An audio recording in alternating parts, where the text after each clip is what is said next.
ширинии болаззатеро ки ба ҳама писанд меояд, имрӯз тарзи тайёр карданашро нишон медиҳам. тухмро бо шакар якҷоя карда бо миксер мезанем. орд, какао, разрихлитиро якҷоя мекунем, асидка гузаронида бо лопатка хуб мекобем. шир, рӯғани растаниро илова карда дар формочка рехта дар тавдон мепазем.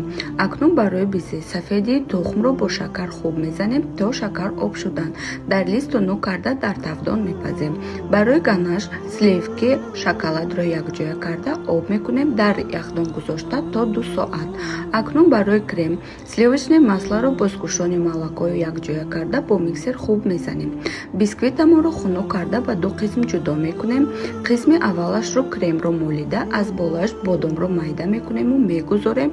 баъд ганашамонро ҳамин гуна гузошта бизе пухташударо мегузорему боз крем молида аз болои крем бодом ганаш. акнун